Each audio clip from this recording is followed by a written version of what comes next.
Wow.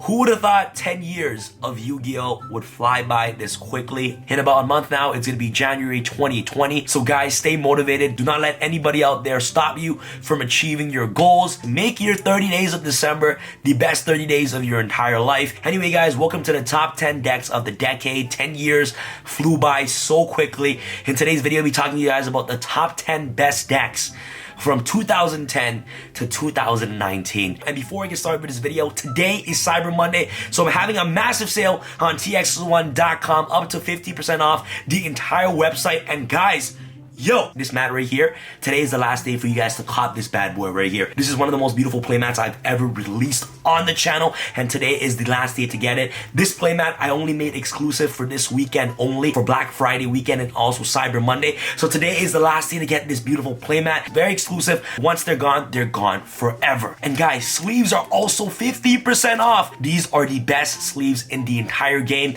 I'm telling you guys right now, for those of you who haven't tried it yet, you guys are definitely missing out on life. Alright guys, so I won't waste any more of your time. Without further ado, let's get started with the top 10 decks of the decade. Alright guys, let's do it. How much are you guys right now? There's no specific orders other than, in my opinion, the number 2 and number 1. I feel like these decks were really powerful during their time. They had their own strengths and weaknesses, but these are just my take on the top 10 best decks of the entire decade. I actually got a lot of help from pro players like Jesse Khan and Asala to help me make this list, and one of my best friends, Yassine, also helped me with this list as well. Alright guys, start off with number 10. We got Sky Strikers, okay?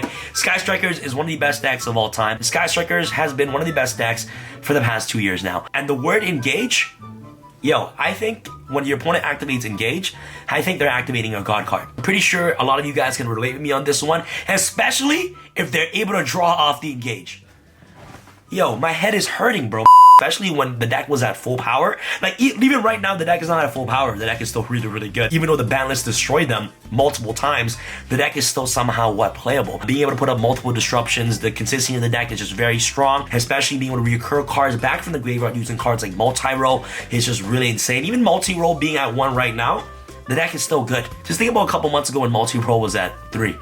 Like, the deck was insane. And right now, Sky Striker as a deck is being used into every single engine in today's metagame, especially with Sky Striker Orcus. You can throw in Sky Strikers into everything, because as long as Engage is still a card, Sky Strikers is going to be one of the most viable engines and also decks in the entire metagame. And also, fun fact, Sky Striker has become the number 1 deck to have the most YCS wins. I'm not sure how many wins they have. I think they have 14, 15 wins. You have to let me know in the comment section below. And the next deck I want to talk about is Burning Abyss. Burning Abyss was one of the best decks during its time of its release, especially with the release of Beatrice out of Premium Gold. Even without Beatrice, the deck was still really consistent. As long as you get 2 Burning Abyss monsters on the field, you get access to Dante. And Dante is one of the cards that's able to mill cards from your deck to the graveyard at the same time.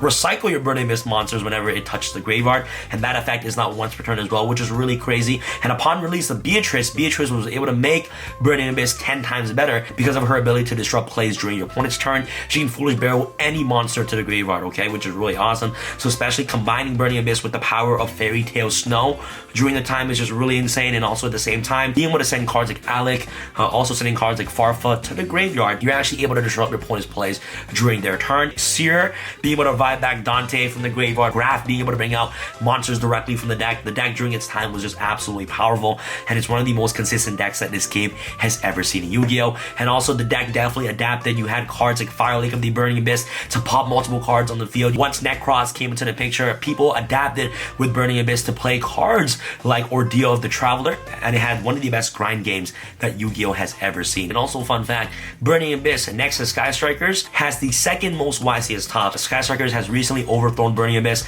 In the beginning, it was Burning Abyss that had the number 1 most YCS tops, but now it is Sky Strikers. The next deck I want to talk about is Necros. Oh my goodness, Necros, 3 Unicorn, 3 Shurit. Oh my goodness.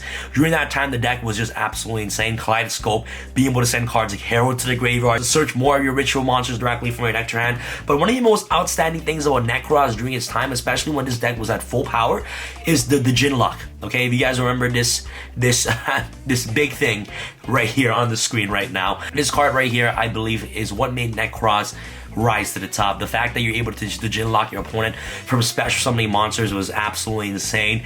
The deck was just super consistent, being able to bring out a negate card that negates monsters from the extra deck. It just had an overall great matchups against almost every single deck during its time. Being able to trish your opponent, banishing a card in the field, hand a graveyard during its time was really insane. And also on top of that, being able to put an extra deck monster negate on the field alongside trishing your opponent was crazy. The deck just had a lot of consistent plays with cards like Valk. Being able to just trigger off its effect to draw 2 cards, it was what makes this card powerful. And also at the same time, being able to protect yourself from being attacked by sending Valk to the graveyard was just really insane. But the number one thing that stood out about this deck, in my personal opinion, is how consistent the deck was, how powerful the deck was, and how it had access to the special summoning lock. The next deck I want to talk about is Spirals. You guys don't know what Spiral does. Do you guys know what Double Helix does?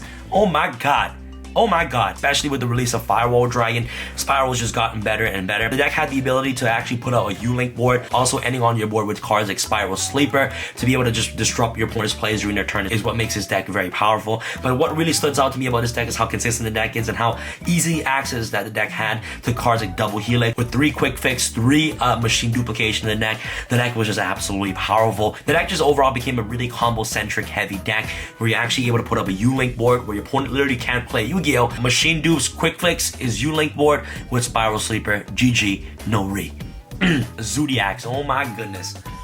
This deck was insane. During that time, everybody was playing Zodiacs or a variant of Zodiacs. There's True Draco Zodiacs, there's Pure Zodiacs, there's 60 grass card Zodiacs, there's 60 card Zoos. Fusion Sub Zoo, I think is the best version of Zoos I've ever seen in my life. 1 card combos, a rat, ends up on you drawing like 10 cards.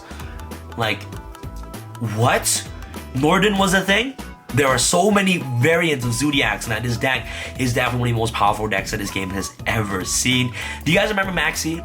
Like, do you guys remember when you Maxi your opponent and then they just decked you out with Mana Core Darkness and 60 card Zodiacs? Yeah, man, those are fun times. This deck was also one of the most consistent and also played decks during its time as well, especially with the Fusion Substitute. I believe Jeff Jones was the one that actually created this combo, and Norden was a card. Norden was still a thing. The deck was just really powerful. Next deck, Spellbooks. You know what, guys? I'm not even gonna go into much details about Spellbooks, but do you guys know what Spellbook of Judgment does? Yeah, man, it's the most scariest card that this game has ever seen. Like, being able to add like 15 Spellbook cards in one turn to your hand at the end phase is not a cool feeling, bro. The top decks at the time were Spellbooks and Dragon Rulers, right? It's able to put out cards like Spellbook of Fate to interrupt your opponent's plays, but most importantly, the consistency of the deck, being able to use Spellbook of Judgment to ruin your opponent's day was one of the most terrifying things that I've ever seen in the time that I played Yu-Gi-Oh! And also at the same time, being able to put Jowgen on the field to lock your opponent from special summoning. Wow, the most important thing to take note about this is definitely just Spellbook of Judgment. Think about it.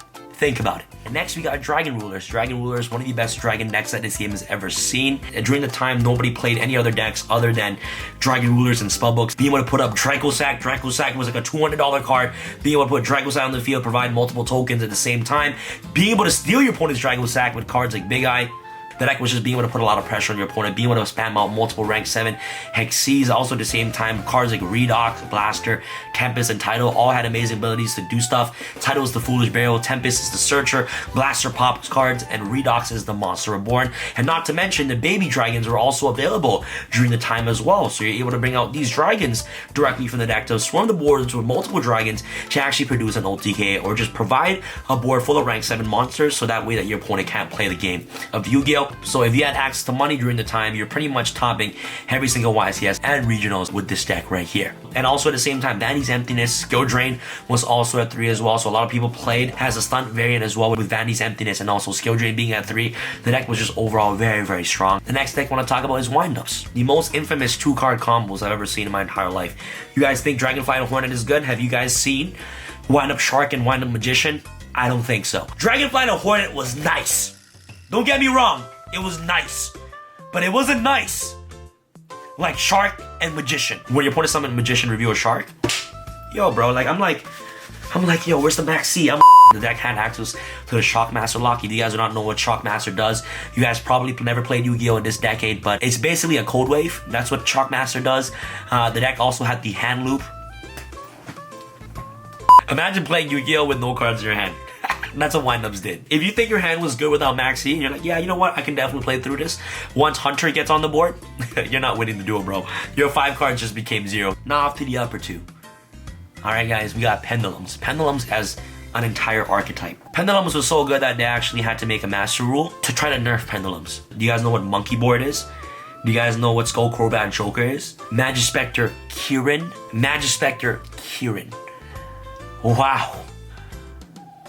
Metaphors, Pendulum as an entire whole definitely was one of the best decks of all time. Electromite, Servant of Endymion, Jackal. What else do I have to talk about? Like Pendulum FTK. Do you guys remember that format? Pen FTK. Do you guys remember that with Starving Venom, Electromite? Do you guys remember how crazy that deck was?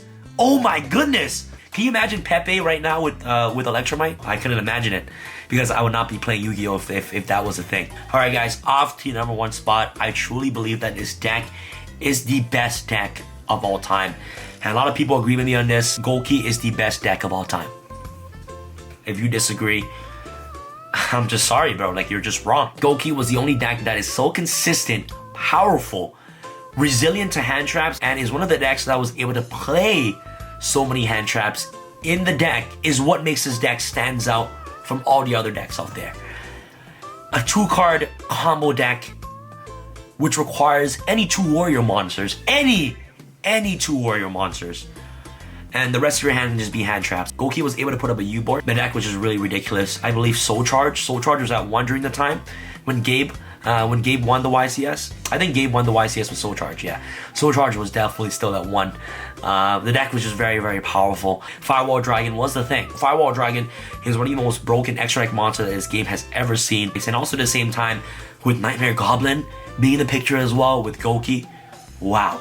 I think no decks beats this deck, and you guys can argue with me all you want in the comment section, but any 2 warrior monsters that makes a U-board, how consistent is that? A Golki with Firewall Dragon and also with Nightmare Goblin, the best deck of the entire decade. And some honorable mentions are True Dracos.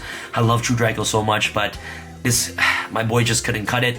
We got Infernities as well. Infernity was one of the most broken decks during its time. There were so many decks that have potential to make this list, but I truly believe that these 10 were just the top 10. If you guys disagree with any of your card choices, please fight with me in the comment section below. I love to hear your comments on what you think is the best deck. Guys, for December, I'm going to be doing a lot of decade videos to just round off for the best 10 years of Yu-Gi-Oh! That I've ever had. Let me know what topics you guys want to see next, and if you guys want to see more videos like these, make sure you guys give this video 2,000 plus likes. And remember, today is the last day to get your awesome Cyber Monday special playmat today. Hit the link in the description box below at tx1.com. Thank you guys so much for watching. This is your boy Sam from Team Sam signing out. Alright guys, peace.